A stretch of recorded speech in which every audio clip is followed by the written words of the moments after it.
Buen día, hermanos. Bendiciones. ¿Cómo estamos? Voy a poner acá mi relojito. Bueno, bienvenidos. Hoy es el Día del Señor y este es el lugar donde esta iglesia local se reúne, donde esta partecita del cuerpo de creyentes universal nos reunimos para adorar a nuestro buen Dios. Y bueno, es un privilegio, es un placer poder estar otra vez acá reunidos. Quiero saludar a mi hermano Jonathan Ruiz, que nos acompaña, pastor en la iglesia del Redil del Sur. Levante la mano ahí para que los hermanos vean. Pero vino de sorpresa y no me avisó. Entonces, queda comprometido públicamente, hermano, que la próxima me va a avisar para poder atenderlo y para que también nos bendiga con la palabra del Señor. Nos acompaña nuestro hermano con su esposa, es un gusto tenerlos acá. Sé que ellos han estado orando por la labor de La Guajira, que han estado pendientes. Ayer otro de los rediles, es del redil del Envigado, el redil del Sur ayer hizo una actividad también misionera y estuvieron orando por nosotros. Un amigo del seminario allá me escribió en la noche, hace como 3 años no hablaba con él y me dijo, fui a una actividad misionera y pusieron una cantidad de fotos para que oráramos y a mí me tocó sacar y cuando vi era su foto. Y estuvimos orando por la labor de La Guajira, así que pues me escribió para saludar y yo le dije, eso es lo bonito de servir al reino del Señor, ¿no? Que todo se trata de Él y todo lo que están haciendo los misioneros y los pastores y toda la gente que está sirviendo al Señor en sus hogares, en sus trabajos, en la universidad, haciendo luz, todo eso es para el avance de un solo nombre y es el nombre de nuestro Señor. Amén. Quiero que me acompañe a Nehemías capítulo 8. Debo confesar, mis hermanos, que esta es una de las razones por las cuales escogí que hiciéramos la serie Esdras y Nehemías, porque estaba ansioso por predicar este texto y llevo 1 año y medio esperando poder predicar este texto, así que bueno, vamos a venir a él el día de hoy. Dice, todo el pueblo se reunió como un solo hombre en la plaza que estaba delante de la puerta de las aguas y pidieron al escriba Esdras que trajera el libro de la ley de Moisés que el Señor había dado a Israel. Entonces el sacerdote Esdras trajo la ley delante de la asamblea de hombres y mujeres, de todos los que podían y de todos los que podían entender lo que oían. Era el primer día del mes séptimo y leyó en el libro frente a la plaza que estaba delante de la puerta de las aguas, desde el amanecer hasta el mediodía, en presencia de hombres y mujeres y de los que podían entender. Y los oídos de todo el pueblo estaban atentos al libro de la ley. El escriba Esdras estaba sobre un estrado de madera que habían hecho para esta ocasión. Junto a él, a su derecha, estaban Matatías, Sema, Anías, Urías, Hilcías, Maasías, y a su izquierda, Pedaías, Misael, Malquías, Asum, Asbadana, Zacarías y Mesulam. Esdras abrió el libro a la vista de todo el pueblo, pues él estaba en un lugar más alto que todo el pueblo. Y cuando lo abrió, todo el pueblo se puso en pie. Entonces Esdras bendijo al Señor, el gran Dios. Y todo el pueblo respondió, amén, amén. Mientras alzaban las manos, después se postraron y adoraron al Señor, rostro en tierra. También Jesús, Abani, Serebías, Jamín, Acub, Sabetai, Odías, Maasías, Kelita, Azarías, Josabel, Anán, Pelaías y los levitas explicaban la ley al pueblo mientras el pueblo permanecía en su lugar. Y leyeron en el libro de la ley de Dios, interpretándolo y dándole el sentido para que entendieran la lectura. Entonces Nehemías, que era el gobernador, y Esdras, el sacerdote y escriba, y los levitas que enseñaban al pueblo, dijeron a todo el pueblo, este día es santo para el Señor su Dios. No se entristezcan ni lloren, porque todo el pueblo lloraba al oír las palabras de la ley. También les dijo, vayan, coman de la grasa, beban de lo dulce y manden raciones a los que no tienen nada preparado, porque este día es santo para nuestro Señor. No se entristezcan, porque la alegría del Señor es la fortaleza de ustedes. Los levitas calmaron a todo el pueblo diciéndole, callen, porque el día santo, no se entristezcan. Entonces todo el pueblo se fue a comer, a beber, a mandar porciones y a celebrar una gran fiesta, porque comprendieron las palabras que les habían enseñado. Al segundo día, los jefes de casas paternas de todo el pueblo, los sacerdotes y los levitas, se reunieron junto al escriba Esdras para entender las palabras de la ley. Y encontraron escrito en la ley que el Señor había mandado por medio de Moisés que los israelitas habitaran en tabernáculos durante la fiesta del mes séptimo. Así que ellos dieron a conocer esta proclama en todas sus ciudades y en Jerusalén. Salgan al monte y traigan ramas de olivo silvestre, ramas de mirto, ramas de palmeras y ramas de otros árboles frondosos para hacer tabernáculos, como está escrito. El pueblo salió y trajeron las ramas y se hicieron tabernáculos, cada uno en su terrado, en sus patios, en los patios de la casa de Dios, en la plaza de la puerta de las aguas y en la plaza de la puerta de Efraín. Y toda asamblea de los que habían regresado de la cautividad hicieron tabernáculos y habitaron en ellos. Los israelitas ciertamente no habían hecho de esta manera desde los días de Josué, hijo de Nun, hasta aquel día. Y hubo gran regocijo. Esdras leyó del libro de la ley de Dios cada día, desde el primer día hasta el último día. Celebraron la fiesta 7 días y al octavo día hubo una asamblea solemne según lo establecido. Amén. Amado Señor, estas son tus palabras, Dios. Yo te ruego, Dios, que me ayudes a proclamarlas de manera fiel. Que bendigas esta que es mi adoración a ti en este día, Señor. Y que también mis hermanos puedan adorarte al escucharlo atentamente, Señor. Pero sobre todo al ponerlo por obra, Señor. Padre, ayúdame a ser diligente en hacer entender tus palabras.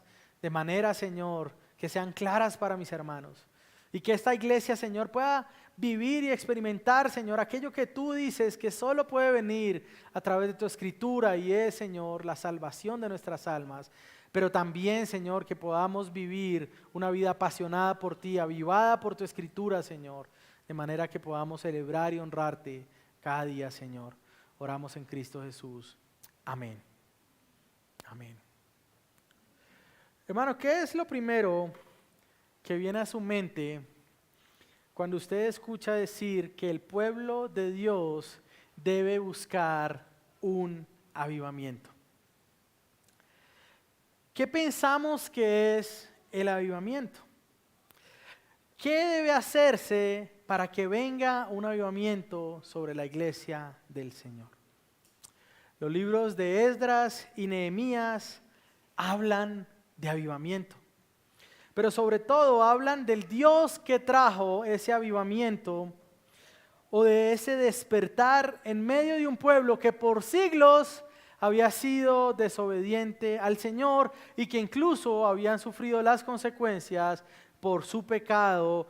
Por esa razón ellos habían estado dispersados en Babilonia, habían estado exiliados y habían sido disciplinados por su Dios. Algunas personas piensan que el libro de Esdras y Nehemías se trata principalmente sobre dos grandes obras civiles: la reconstrucción del templo y la reconstrucción de las murallas de Jerusalén. Pero eso dista de la verdad. Esdras y Nehemías se tratan sobre el Señor, sobre el Dios que tiene un pueblo, sobre el Dios que gobierna sobre todas las cosas y sobre el Dios que conduce la historia de los hombres para mostrar su gloria y para mostrar la misericordia y la bondad para aquellos que le pertenecen. Así que Esdras y Nehemías, hermanos, se tratan sobre Dios.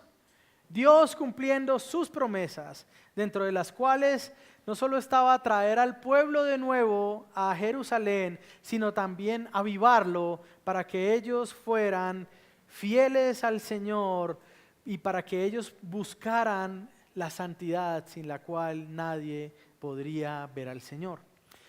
Así que tanto Esdras como Nehemías hablan de Dios no solo llevando a su pueblo a hacer estas obras, sino principalmente Dios obrando en el corazón de su pueblo. Él tenía que construir algunas cosas en el corazón de los suyos. Ellos habían olvidado se habían olvidado de su adoración, se habían olvidado de honrarle, incluso se habían olvidado de sus palabras. Es por eso que vemos tanto en Esdras, vemos como la construcción, que para muchos podría ser el tema principal, termina en el capítulo 6. El resto del libro habla sobre Dios por medio de Esdras, trayendo la palabra y edificando en el corazón de estos hombres. Así que la primera parte de Esdras nosotros vemos a Zorobabel, hijo de Salatiel, perseverando a pesar de la dificultad para construir el templo, pero luego vemos a Esdras, el sacerdote, edificando también en el corazón de los hombres por medio de la palabra del Señor. Nehemías, por otra parte, tiene lugar 13 años después de la llegada de Esdras y nos muestra al pueblo que es liderado por Nehemías reconstruyendo las murallas de la ciudad. Eso lo vimos hace 15 días que en el capítulo 6 terminan de reconstruir las murallas. Pero luego de eso el libro da un giro y comienza a mostrar cómo el pueblo es entonces edificado, cómo Dios reconstruye las convicciones de los suyos y cómo se muestra a ellos como la fuente de gozo y de fortaleza. Mis hermanos, hoy vendremos entonces a ser expuestos a la predicación de Nehemías capítulo 8 y presenciaremos uno de los sucesos más importantes y determinantes también de la historia de Israel, no solo del Israel étnico, sino también de la iglesia del Señor, la cual es el Israel espiritual de Dios. Y al venir a predicar esto, mis hermanos, en esta mañana, mi deseo es que seamos persuadidos de algo. Mi deseo es que seamos persuadidos en que tenemos un deber, que debemos conocer la palabra del Señor, porque ella nos muestra de dónde proviene nuestro gozo y nuestra fortaleza. He titulado mi mensaje El pueblo de Dios ante el libro de Dios. Y he visto 3 secciones en este texto. En primer lugar, versículos 1 al 8, traigan el libro. Versículo 9 al 12, respondiendo a la enseñanza del libro. Y versículo 13 hasta el final, celebrando alrededor del libro. Así que en primer lugar, versículo 1 al 8, traigan el libro. Ahora, el pueblo de Dios, como vimos, ellos han terminado la labor de reconstrucción de las murallas. Ellos han sido perseguidos por varios de las naciones vecinas, pero también por algunos que aparentemente eran parte del pueblo de Dios. Ellos han perseguido a este pueblo y han querido que ellos no terminen la labor que ellos tenían encomendada. Pero ahora lo que vemos en esta primera parte del capítulo 8 es que ellos vienen a reunirse como un solo hombre en la plaza que estaba frente a la puerta de las aguas. Y entonces lo que hace ese pueblo, ellos se reúnen y lo que hacen es pedir que Esdras traiga el libro de la ley de Moisés. Y es interesante, mi hermano, que hasta este punto, hasta el capítulo 8, Esdras no había aparecido en el relato. Sin embargo, nosotros sabemos que Esdras había llegado 13 años antes de Nehemías. Y no solo que había llegado 13 años antes, sino que él había llegado con una labor, con una misión específica que era enseñar a esta generación la ley de Dios, poder traer la ley de Moisés y proclamarla a estos hombres. Como resultado de esto, como vimos en los últimos capítulos de Esdras, el pueblo es llevado al arrepentimiento e incluso es llevado a poner en orden todo lo referente a sus matrimonios mixtos.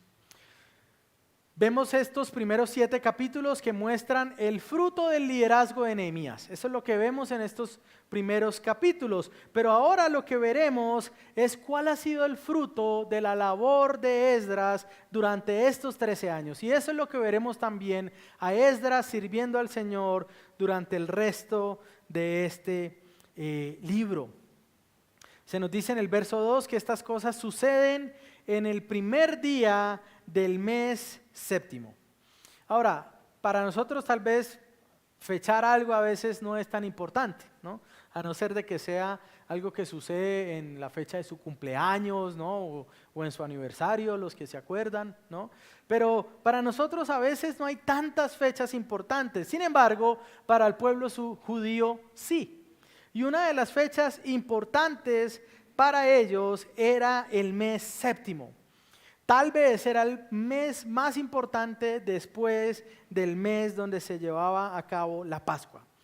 Ahora, no solo la manera como suceden las cosas en el relato de este libro, sino que también algunos detalles de este capítulo, como por ejemplo el hecho de que ellos habían construido un estrado de madera para esta ocasión, nos dejan ver que tanto Esdras como Nehemías tenían en mente esto que iba a pasar. Es más, ellos habían planeado que la reconstrucción de las murallas culminara antes del mes séptimo, porque el mes séptimo era importante para el pueblo de Dios. Ellos tenían diferentes festividades, que ahora vamos a hablar un poco de eso, que se llevaban a cabo en este día. Y quisiera precisamente leer de manera muy breve dos textos que con seguridad fueron parte de la enseñanza de Esdras durante 13 años de ministerio, los cuales nos permiten tener un contexto, nos permiten entender por qué el pueblo es llevado a hacer esto. Ahora, Esdras ha estado enseñando nuevamente durante 13 años. Y la parte que él tenía que enseñar básicamente era la ley de Moisés, el Pentateuco. Los 5 primeros libros de la Biblia, ¿no? 13 años, usted diría, wow, qué montón de tiempo solamente en 5 libros de la Biblia. Yo recuerdo alguna vez un maestro del seminario que me decía, terminé la semana pasada Deuteronomio. Yo, wow, y me dijo, sí, empecé hace 7 años. ¿No? Entonces no es algo descabellado pensar en Esdras enseñando y enseñando y enseñando acerca de la ley de Moisés. Y el primer texto que quiero que veamos es Levítico capítulo 23, verso 24. Levítico 23, verso 24. Quiero que leamos un poco cuáles eran esas fiestas que se tenían que llevar a cabo. Di a los israelitas, en el séptimo mes, el primer día del mes, tendrán un día de reposo, un memorial, al son de las trompetas, una santa convocación. No harán ningún trabajo servil, pero presentarán una ofrenda encendida al Señor. Y el Señor dijo a Moisés, a los 10 días de este séptimo mes será el día de la expiación, o el Yom Kippur. Será santa convocación para ustedes, humillarán sus almas y presentarán una ofrenda encendida al Señor. Tampoco harán ningún trabajo en este día porque es día de expiación para hacer expiación por ustedes delante del Señor su Dios.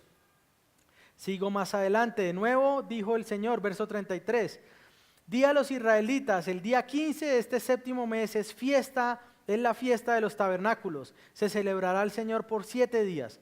El primer día es santa convocación, no habrá ninguna clase de trabajo servil. Durante 7 días presentarán al Señor una ofrenda encendida. Al octavo día tendrán una santa convocación y se presentarán al Señor con una ofrenda encendida, esa asamblea solemne. No harán trabajo servil. Estas son las fiestas señaladas del Señor que proclamarán como santas convocaciones para presentar ofrendas encendidas al Señor, holocaustos y ofrendas de cereal, sacrificios y libaciones, cada asunto en su propio día. Capítulo 31 de Deuteronomio, es el otro texto que quisiera leer. Dice, versículo 9, Deuteronomio 31, 9, dice lo siguiente: Moisés escribió la ley y la dio a los sacerdotes, los hijos de Leví, que llevaban el arco del pacto del Señor, y a todos los ancianos de Israel. Entonces Moisés les ordenó, al fin de cada 7 años, durante el tiempo del año de la remisión de deudas, en la fiesta de los tabernáculos, cuando todo Israel venga a presentarse delante del Señor tu Dios, en el lugar que le escoja, leerás esta ley delante de todo Israel, a oídos de ellos. Congrega al pueblo, hombres, mujeres y niños, y al extranjero que está en tu ciudad, para que escuchen, aprendan a temer a Dios, al Señor tu Dios, y cuiden de observar todas las palabras de esta ley. Y sus hijos que no la conocen la oirán y aprenderán a temer al Señor su Dios mientras vivan en la tierra donde ustedes van cruzando al otro lado del Jordán para poseerlas. Así que estos dos textos nos ponen el marco de la ley de Moisés que ahora ellos van a empezar a cumplir. Levítico nos muestra lo que sucedía en el mes séptimo. El primer día era lo que llamaban una santa convocación. Y era lo que se llamaba la fiesta de las trompetas, es decir, se convocaba al pueblo de todos los rincones de Israel para que vinieran a Jerusalén y asistieran a esta celebración. Era una santa convocación. Al 10º día de ese mismo mes tenían uno de los momentos más importantes del judaísmo, que era el sacrificio del cordero de la expiación. El día de la expiación, el Yom Kippur, donde el sacerdote pondría su mano sobre uno de los corderos, proclamaría los pecados, los sacrificaría, entraría al lugar santísimo y entonces se mostraría que Dios habría perdonado el pecado de este pueblo. Otro cordero era dejado en libertad, mostrando que Dios había aceptado el sacrificio. En el día 15 comenzaba otra convocación para una fiesta que duraba 7 días y luego otra asamblea solemne. Esa era la fiesta que se llamaba de los tabernáculos. ¿En qué consistía? ¿Cuántos de ustedes han ido a acampar? ¿Nadie? No hay infancia, no hay paternidad, sí. Hemos acampado, ¿no? La fiesta de los tabernáculos era una especie de campamento que duraba una semana. Ellos hacían estos tabernáculos o estas tiendas con las cosas que se encontraban en el desierto y tenían que habitar ahí durante 7 días. Y además tenían que tener una comida especial que era a modo de celebración. Era una fiesta que se realizaba también en un contexto familiar. Es decir, estarían los padres de familia con sus esposas y sus niños. Muchas veces estos tabernáculos se hacían en los techos de las casas o en los patios, como nos dice el texto. Ellos tenían que habitar como habitaron sus padres en el desierto por 40 años, ¿no?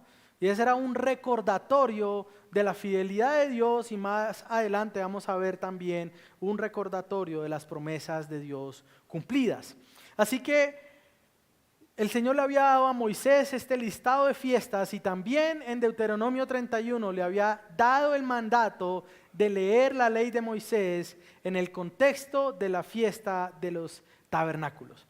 Es interesante que este mandato, sobre todo el de Deuteronomio 31, de leer la ley, se da y se especifica que debe hacerse en presencia de los extranjeros, de las mujeres y también de los niños, ¿no? Nehemías lo pone en los siguientes términos, creo que en la Reina Valera está específicamente niños, pero en la Nueva Biblia de las Américas lo dice los hombres, las mujeres y todos los que puedan entender. Es decir, que si su niño tenía 2 años o 3 años y ya era un niño entendido y podía entender lo que estaban leyendo, debía estar ahí, ¿no?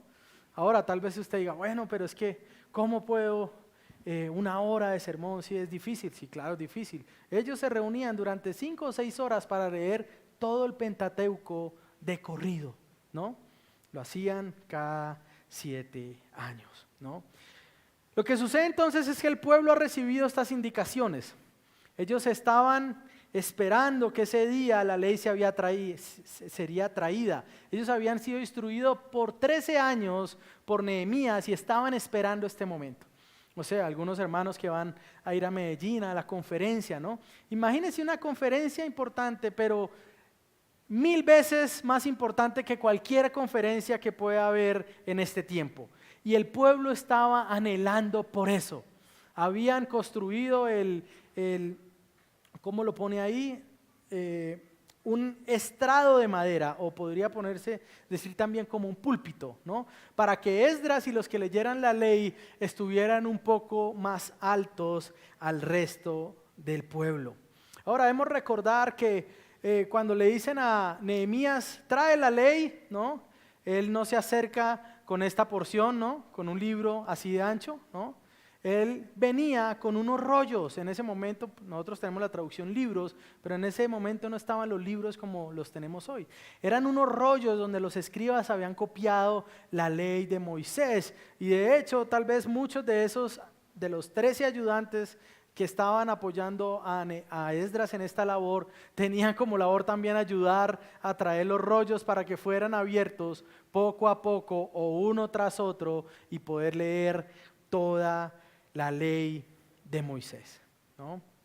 desde el amanecer hicieron esta lectura hasta el mediodía, que es el tiempo más o menos que usted tarda en leer el Pentateuco. 5 o 6 horas. Allí sentados, escuchando la ley del Señor. Se nos muestra que el pueblo estaba atento a esa lectura.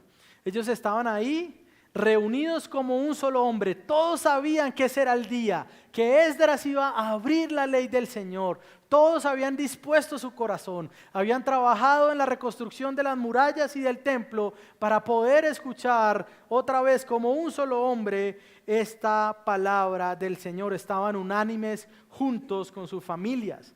Ellos querían escuchar la ley del Señor. El verso 4 nos muestra que este evento, nuevamente, como dije hace un rato, no fue algo fortuito, ¿no? No fue que se ocurrió, de un momento a otro se encontraron todas en la plaza y entonces, ¿qué vamos a hacer? No, pues traigan la ley. No, ellos habían planeado esto, ellos estaban planeando esta labor, habían hecho ese estrado de madera con anterioridad para que Esdras se levantara y comenzara a leer la ley del Señor.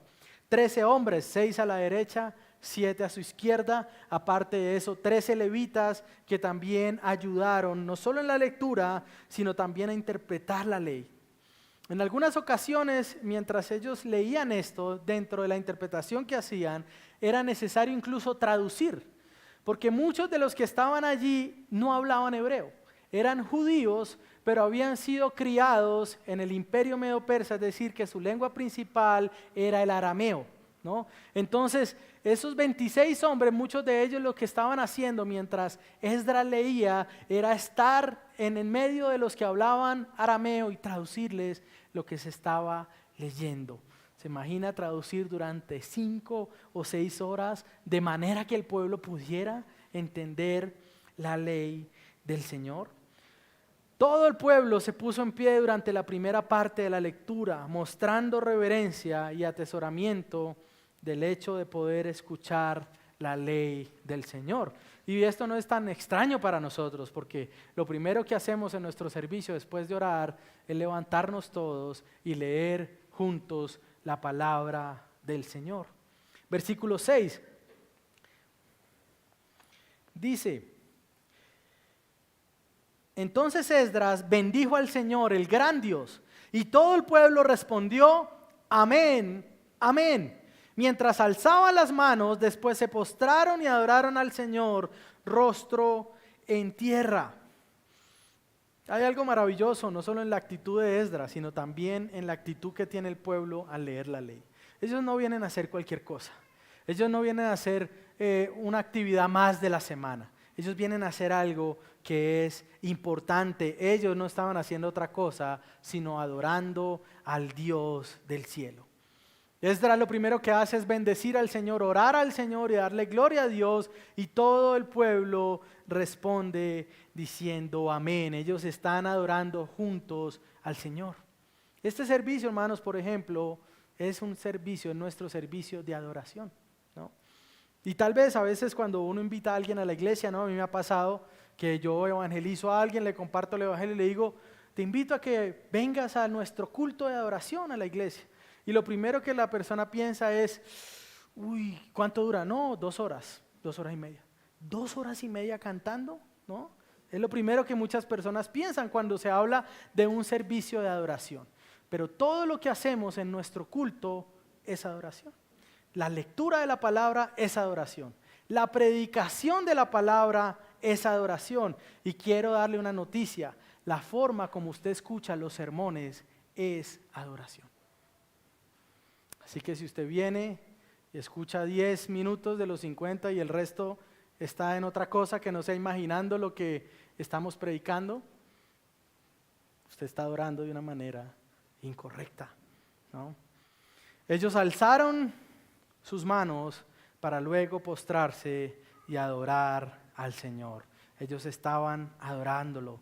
Hermanos, si no podemos adorar al Señor, si su palabra no está en el centro de nuestra adoración.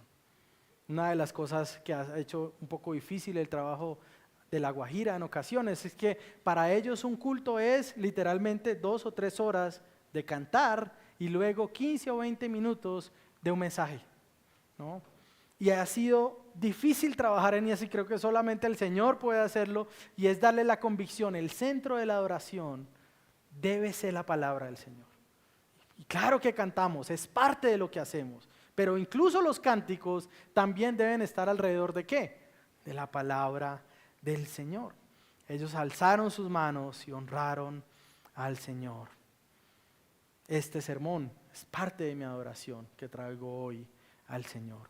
Y quiero dar 3 razones, por si no es claro o por si necesitamos más razones, para escuchar de manera atenta el sermón, para escuchar atentamente cuando la palabra de Dios es predicada. Número 1, para honrar a Dios, para honrar al Señor. Número 2, por el bien de su alma, hermano.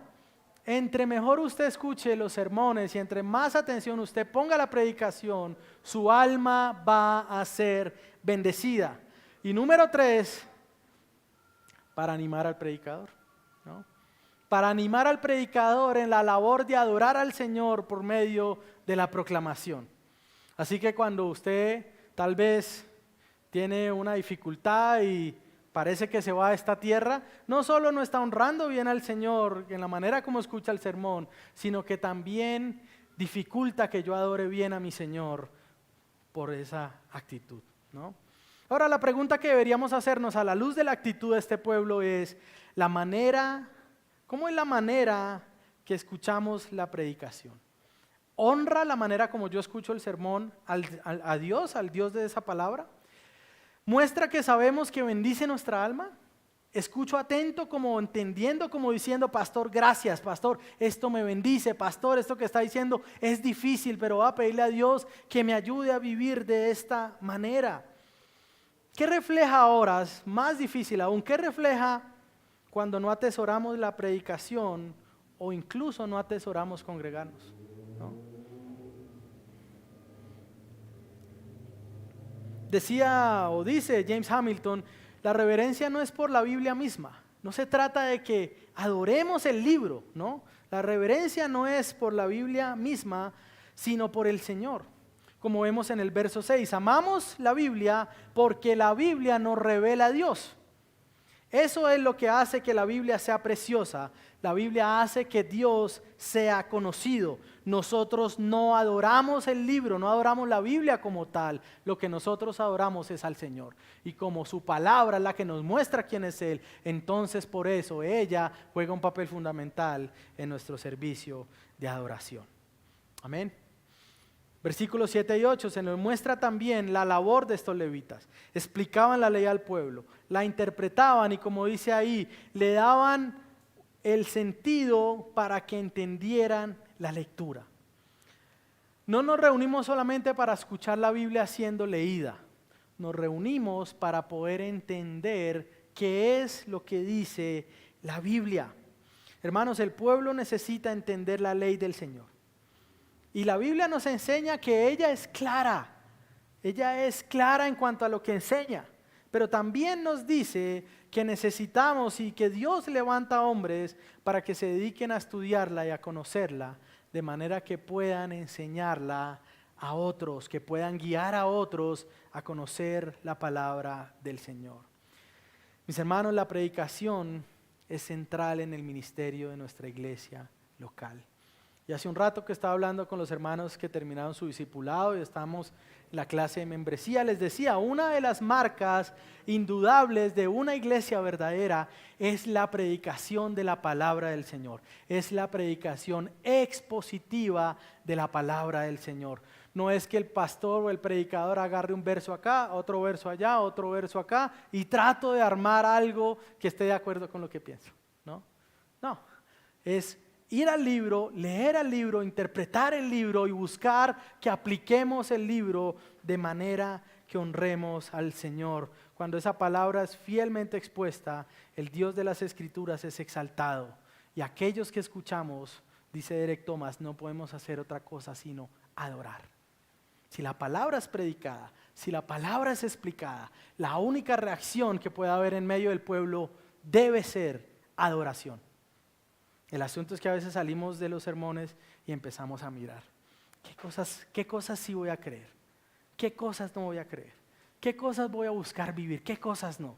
No, usted no está adorando, usted lo que está haciendo es poniendo en duda al Señor, a no ser de que el sermón que usted escuche y el predicador que esté escuchando realmente no estén predicando la palabra del Señor. Hermano, no es posible que el pueblo de Dios habite en su ciudad si no está bajo la autoridad de la palabra de Dios. Dios ha traído a un pueblo, eso es parte de su pacto, a habitar en su ciudad para Él ser su rey. ¿Y cómo se muestra que Dios es rey de un pueblo? Cuando ese pueblo se sujeta a lo que dice Dios. Lo que el pueblo necesita para conocer a su Señor y adorarlo no es otra cosa sino ser expuesto y enseñado en la ley de Dios, en la palabra del Señor. Recordemos, Israel se había apartado de la ley. Israel se había apartado y por eso habían sido dispersados. Ellos habían estado separados del conocimiento del Señor. Pero en su misericordia el Señor comienza a restaurar la adoración, restaura el templo, restaura la identidad de pueblo por medio de las murallas y ahora está restaurando su convicción como hijos de Dios. Hermano, no podemos tener este tipo de certeza si estamos separados de la palabra del Señor. Lo que el pueblo necesita es ser expuesto a la ley de Dios. Israel se había apartado de esa ley, pero ahora Dios los estaba trayendo y estaba poniendo nuevas convicciones en ellos. ¿Qué hay de nosotros entonces, pastor? ¿Qué hay entonces de la manera como Dios nos edifica? ¿Debe ser también así? ¿Debemos reunirnos y leer de seguido el Pentateuco? Bueno, este texto es descriptivo, nos modelan algunas cosas, pero no es mandatario en todo lo que sucede, ¿no? ¿Qué sí se nos manda? Debemos orar al Señor, es lo que hacemos. ¿Qué se nos manda? Debe ser leída la ley del Señor, debe ser leído la palabra del Señor. ¿Qué se nos manda? Esa palabra debe ser predicada de manera que las personas que atienden puedan entender, ¿no? Ahora, nosotros también estamos siendo edificados como una casa espiritual. Dice Efesios, el apóstol Pablo dice en el capítulo 2, versículo 19 al 22, que nosotros estamos siendo edificados como casa espiritual, teniendo como fundamento el fundamento de los profetas y de los apóstoles. Es decir, somos edificados sobre el Antiguo Testamento, pero también sobre el Nuevo. Y ambos tienen como piedra angular al Señor Jesucristo. Amén. Así que cuando nos reunimos es para poder entender la palabra, porque ella me muestra a aquel que es la piedra angular, a nuestro Señor. Mis hermanos, nuestra iglesia necesita ser edificada sobre este mismo fundamento. La iglesia del Señor hoy día necesita ser edificada sobre el mismo fundamento. Lo lamentable es que parte de la iglesia del Señor hoy no está siendo edificada sobre ese fundamento. Está siendo edificada sobre los sueños de un pastor, sobre la última película que vio el pastor, sobre el último chiste que escuchó el pastor, pero no está siendo edificada sobre la palabra del Señor. Es la palabra parte de nuestro culto dominical central en la vida de iglesia. Oramos la Biblia, cantamos la Biblia, predicamos la Escritura, ¿no? Es más, incluso la manera como dispusimos este púlpito busca mostrar eso, ¿no? No es porque un hermano tuvo una buena idea y qué chévere entonces que tenga una molita, no, aún en eso estábamos buscando que el que entre, lo primero que vea es que en esta iglesia se predica la palabra del Señor y que la palabra del Señor es central para nuestra vida de iglesia. ¿Por qué? Porque nos muestra la obra de nuestro Señor Jesucristo. Amén. Es central para nuestra vida de iglesia. Nuestro clamor no debe ser otro, sino de que el libro sea traído, sino de que el libro sea abierto, sino de que el libro sea proclamado. Deberíamos decir, pastor, ábrenos las Escrituras. Cuando estemos en algún otro lugar, que ese sea nuestro clamor. Ábrenos las Escrituras, muéstrame al Señor. Ahora Nehemías nos muestra que el libro es traído y cómo ese pueblo es expuesto a la palabra de Dios y cómo se acerca a ella, pero también nos muestra cómo ellos responden a la enseñanza del libro, versículo 9 al 12. Entonces Nehemías, que era el gobernador, y Esdras, el sacerdote y el escriba, Y los levitas que enseñaban al pueblo dijeron a todo el pueblo: este día es santo para el Señor su Dios. No se entristezcan ni lloren, porque todo el pueblo, ¿qué hacía? Lloraba al oír las palabras de la ley. También les dijo: vayan, coman de la grasa, beban de lo dulce y manden raciones a los que no tienen nada preparado, porque este día es santo para nuestro Señor. No se entristezcan, porque la alegría del Señor es la fortaleza de ustedes. En la Reina Valera dice: porque el gozo del Señor es su fortaleza. Los levitas calmaron a todo el pueblo diciéndole: callen, porque el día es santo, no se entristezcan. Entonces todo el pueblo se fue a comer, a beber, a mandar porciones y a celebrar una gran fiesta, porque comprendieron las palabras que les habían enseñado. Ahora, la labor de Esdras se suma también a la labor de Nehemías como gobernador. Y se suma también a la labor de los levitas para enseñar al pueblo. El pueblo había reaccionado con profundo quebranto ante la palabra de Dios. ¿Cuál fue la primera reacción del pueblo al escuchar toda esa ley siendo escrita? Llorar. ¿Cómo reaccionamos nosotros ante la palabra del Señor? ¿Cómo reaccionar de otra manera cuando empiezo a ver una a una las historias que se nos cuentan en Génesis, la perversión de nuestros padres? ¿Cómo reaccionar cuando vemos que Dios proclama su ley en el Sinaí y vemos que el pueblo lo primero que hace es hacer un becerro de oro? ¿Cómo reaccionamos cuando vemos que en esos mandamientos nosotros no los estamos cumpliendo? ¿Cómo reaccionamos cuando vemos que estamos ofendiendo al Señor con la manera como vivimos? Hermanos, si usted ama al Señor, si usted entiende que Él es bueno, la reacción no es otra, sino quebranto en el corazón. ¿Quién puede leer la ley y decir, bueno, otra, va leyéndolo más, otro que cumplo, otro que cumplo, otro que cumplo? Nadie, hermano. Por eso la primera reacción del pueblo fue quebranto, lloro, lamento, porque entienden que habían estado ofendiendo al Señor, entendieron la condición de su alma. Y ese precisamente es el propósito de la ley. Pablo lo dice en Gálatas, es un ayo que nos muestra quiénes somos nosotros, pero que también nos lleva hacia el Señor Jesucristo. Pero ese no era un tiempo de llorar. Habrá un tiempo de llorar. De hecho, Nehemías capítulo 9 es todo tiempo de llorar, tiempo de lamento, pero en ese momento era tiempo de celebración, porque el Señor era el gozo y fortaleza de ese pueblo. Es por eso que estos levitas, versículo 10, animan al pueblo a no entristecerse, sino más bien celebrar de que escucharon la palabra de Dios y pudieron entender a la palabra del Señor. Se habla también de este banquete, ¿no? En el versículo 10 les dice, no lloren, este es tiempo de celebrar. Es bueno que hayan tenido aflicción, porque eso muestra que les estaban poniendo atención y que estaban siendo quebrantados por la palabra. Pero ese era un tiempo que Dios había dispuesto para que ellos pudieran celebrar. Es más, traigan la comida, traigan vino, traigan de todo lo que puedan preparar. Es más, los que no tengan, envíenles, los que tengan, envíenles a los que no hayan podido preparar nada.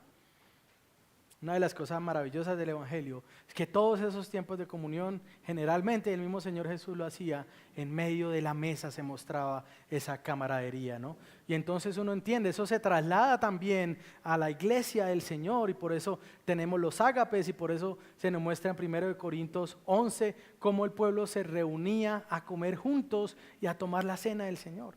Es por eso que es tan grave el pecado que ellos estaban teniendo, hablo de la iglesia de Corinto, porque ellos comían, pero entonces los que tenían mucho no se sentaban con los que tenían poco. Cuando lo que la Biblia enseñaba es que los que tienen mucho están llamados a darle a los que no tienen. Los levitas no dicen algo al pueblo como, no se entristezcan, simplemente tengan alegría, ¿no? No es la manera como el Señor nos anima, ¿no? No, ellos no están diciendo, ¿por qué estar tristes? No, alégrense. Eso no daría razones para no hacerlo. Ellos lo que hacen es no se entristezcan, pero he aquí, hay razones para no hacerlo. Ellos apuntan al Señor como la razón para tener gozo o alegría. El Señor es la razón por la que su pueblo, a pesar del quebranto, puede ser movido al gozo. Sí, han pecado, pero por encima de eso Dios ha sido fiel. Sí han pecado, han ofendido al Dios santo, pero ese Dios santo también es el Dios misericordioso. Y Él había prometido traerlos, y Él había prometido salvarlos, y Él había prometido que habitaría en medio de ellos. Ellos apuntan al Señor como esta razón. Él mismo es la fortaleza y el gozo de los suyos. Ahora, puede usted preguntarme, bueno, ¿y por qué? ¿Qué tiene de alegre ser cristiano? Si uno conoce y casi todos los cristianos andan como afligidos, ¿no? ¿No ha visto? Hay bastante, ¿no? Es triste, ¿no? Y entonces cristianos afligidos como que, ay, pero es que si soy cristiano no puedo salir hasta tarde y embriagarme, y es que si soy cristiano entonces me toca tener una sola esposa, y es que si soy cristiano entonces no puedo hacer negocios raros.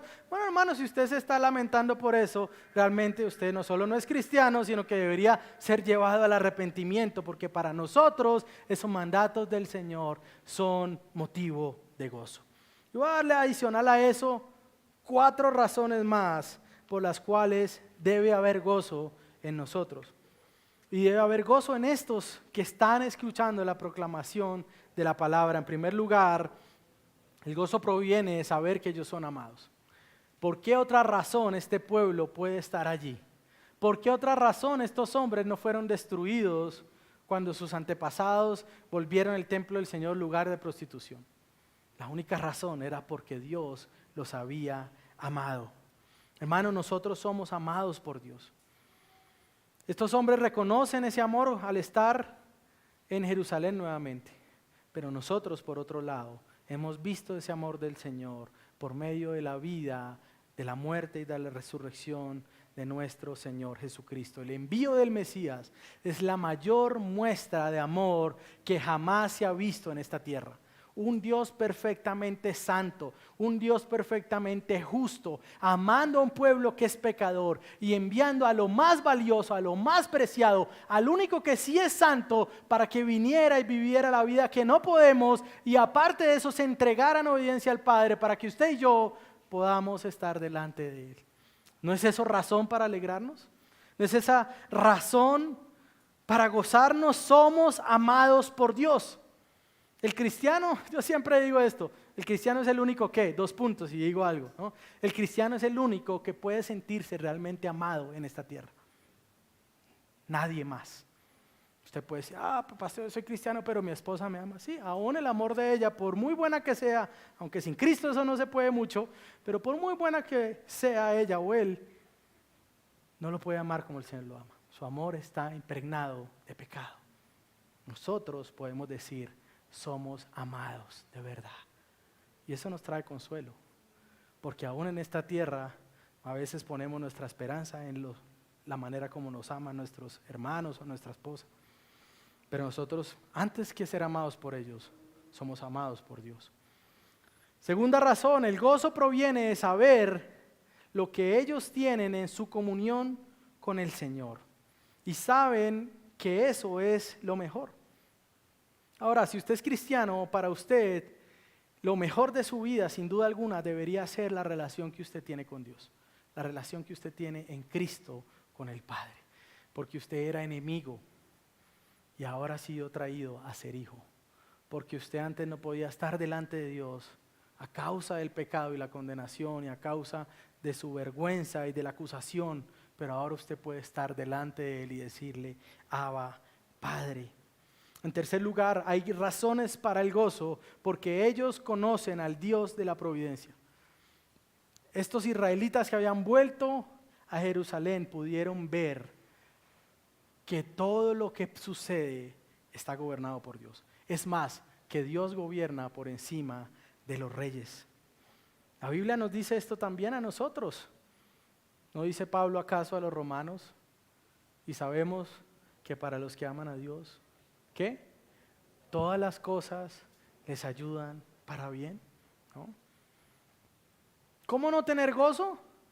Si lo peor que pueda pasarle a usted en su vida, imagínese lo peor y espero que no le suceda, pero aún si eso le sucediera, Dios lo puede usar para bien.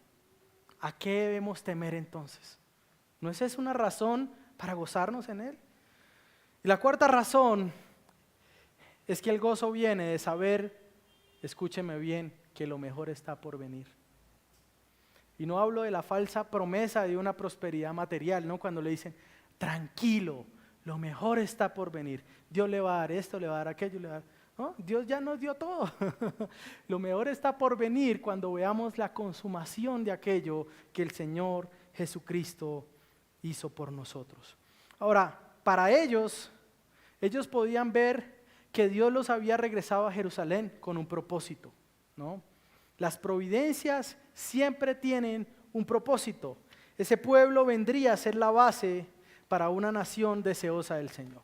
Hace un rato les dije que este evento es importante en la historia de Israel y también en la historia de nosotros. De este evento procedió en gran parte el desarrollo posterior de las sinagogas, de estos lugares donde los israelitas venían a abrir la ley de Dios, donde el Señor después vino en Lucas capítulo 4 a abrir el profeta Isaías y a decir, hoy se ha cumplido esta promesa. Entonces desde ahí surge las sinagogas que también vendrían a ser base para el surgimiento de la manera como nosotros nos reunimos hoy.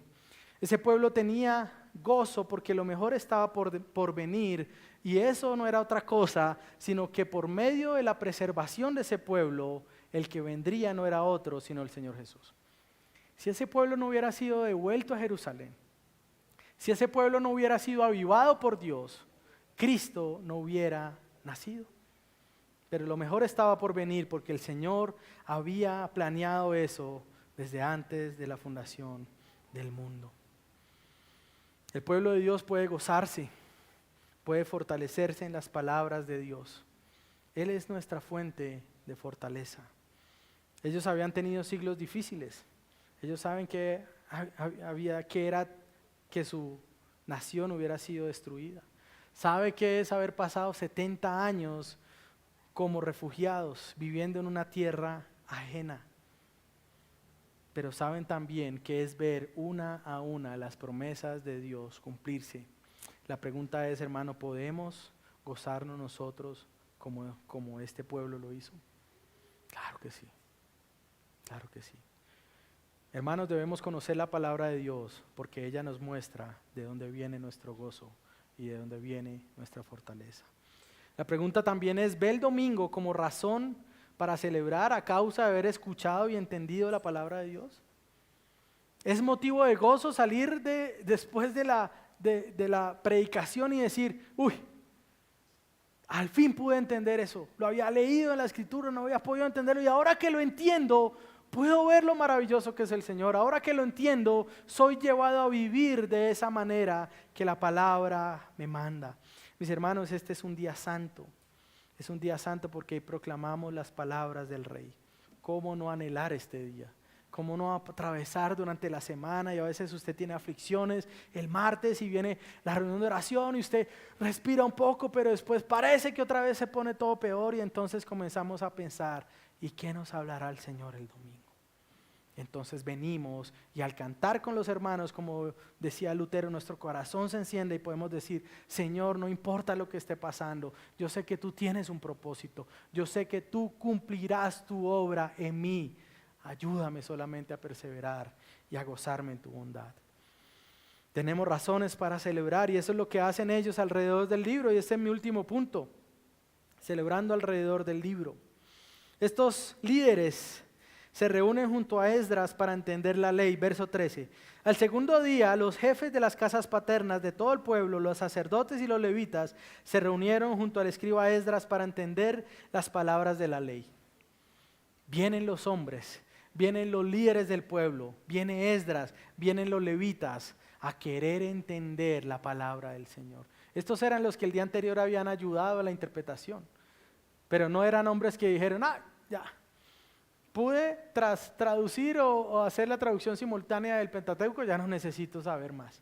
No, estos hombres vinieron nuevamente a Esdras y se sujetaron a ver la enseñanza de la palabra para ver qué quería decir. Y llegaron entonces a Levítico 23. Y Levítico 23 ordenaba esta fiesta de los tabernáculos de la que hablé hace un momento. Hermanos, aquellos que enseñan la palabra al pueblo de Dios deben continuar capacitándose y estudiándola. Si algún día, Dios no quiera, usted escucha decir a alguien que se pare acá o a mí, hermanos, ya he culminado todos mis estudios, convoquen una asamblea extraordinaria inmediatamente.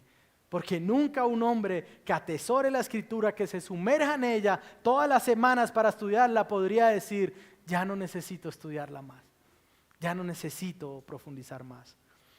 Toda la asamblea, los que pertenecen al pueblo, los descendientes del listado del capítulo 7, se mueven a construir los tabernáculos. Ahora, en el primer éxodo, el pueblo salió, habitó en tabernáculos y recibió la ley en el Sinaí. Este pueblo también había salido de Babilonia, había estado en el desierto, habían llegado otra vez a Jerusalén y ahora la ley de Dios estaba siendo otra vez proclamada. El pacto se estaba promulgando de nuevo. Dios sigue gobernando sobre su pueblo. Dios sigue siendo el rey. No importa que venga Ciro, que venga Artajerjes, no importa que haya pasado Nabucodonosor, no importa que después venga Alejandro el Grande, no importa que después vengan los romanos, Dios seguirá gobernando por encima de las naciones de los hombres. Y hubo gran regocijo. Verso 17, se alegraron por el Dios Salvador que ellos tenían. Se alegraron de poder adorar a Dios, de poder escuchar las palabras de Dios. Esdras, como escriba ahora también, es maestro del pueblo. Su labor se alargó durante los 7 años de la fiesta, los 7 días de la fiesta, Sacaban la ley de Moisés y él la leía y daba a entender al pueblo lo que Dios quería hablar. Hermanos, Esdras y Nehemías tipifican el liderazgo que debe tener el pueblo de Dios. Y tipifican el liderazgo que deberíamos desear.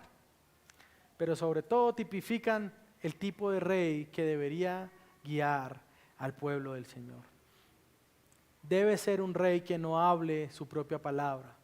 Debe ser un rey que hable las palabras de Dios. Debe ser uno que viva para la gloria de Dios. Debe ser uno que muestre obediencia a la palabra que proclama. Debe ser uno que guía al pueblo como un buen pastor, que los lleve a delicados pastos de la palabra del Señor. Debe ser uno que pueda encarnar en su propia vida aquella palabra que es fuente de gozo. Nehemías y Esdras nos muestran la necesidad de ese tipo de líder. Su labor al preservar el pueblo de Dios es la que allana el camino, para que 4 siglos después este líder, este Mesías, viniera a su pueblo. Aquel verbo fue hecho carne y habitaría entre nosotros. Mateo capítulo 1, versículo 12.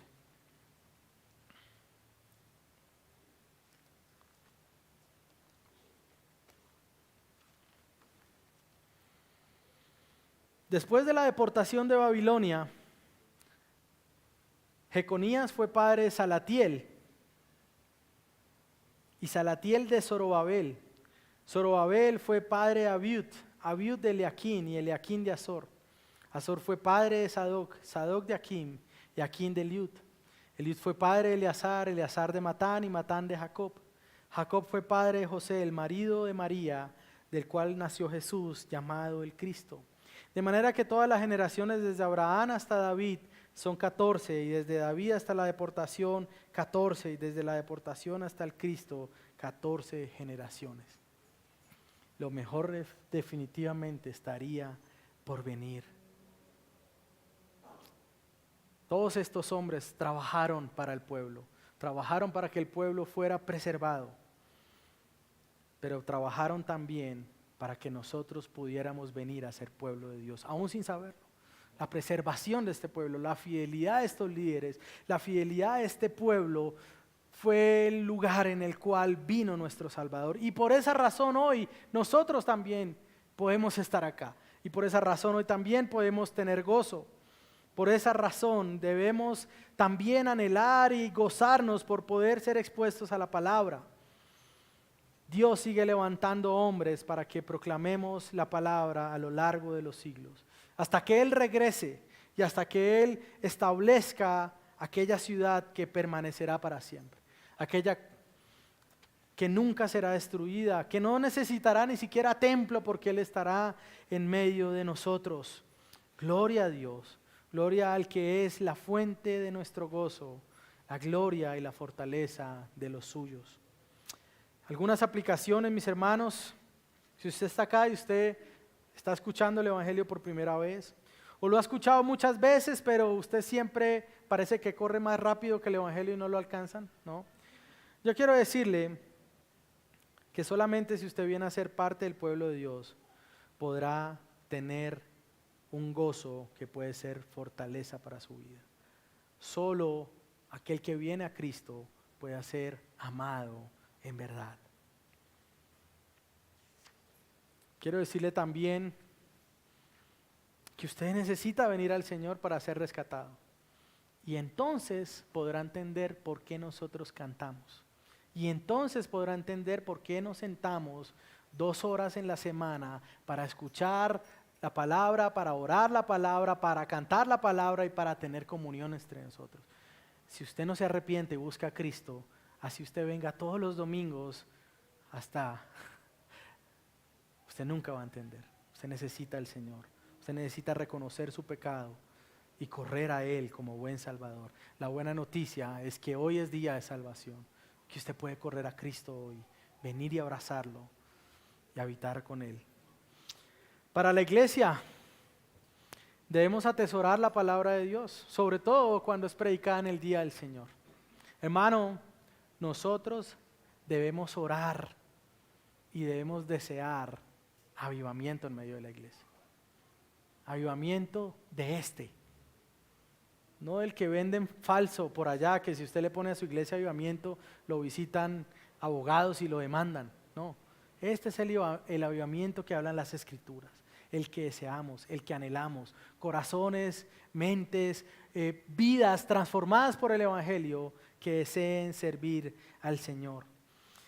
Pero hermano, también quiero decirle, si usted es padre, usted está llamado a abrir el libro en su casa también.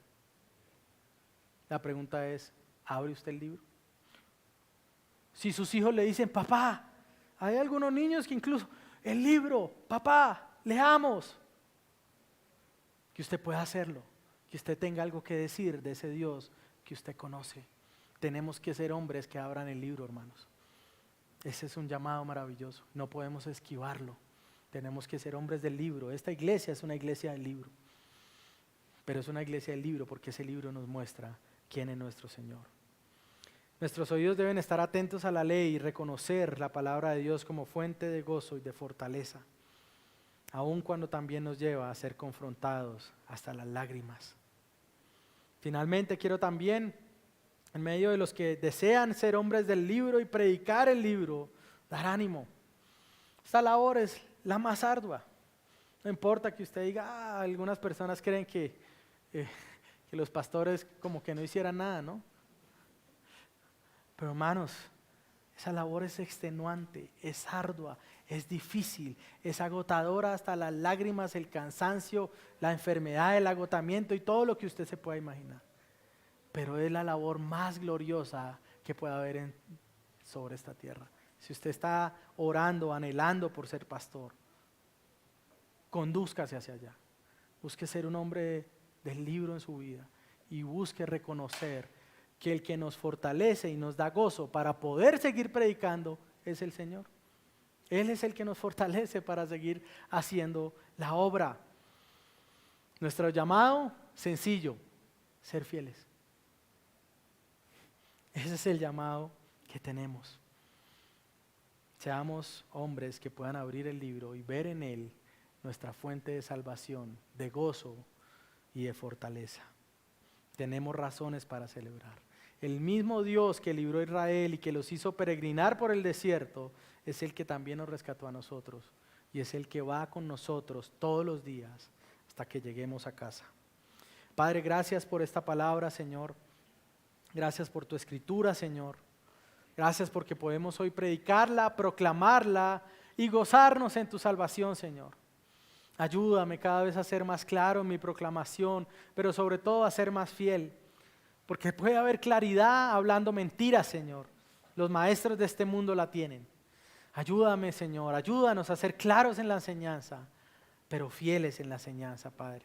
Ayuda a que mis hermanos sean hombres, mujeres y niños deseosos de conocer el libro, deseosos de abrirlo, de leerlo, de mirar el contenido, entender sus palabras y al verte a ti, Señor, entonces seamos llevados rostro en tierra como este pueblo a adorarte y a darte gracias, Señor.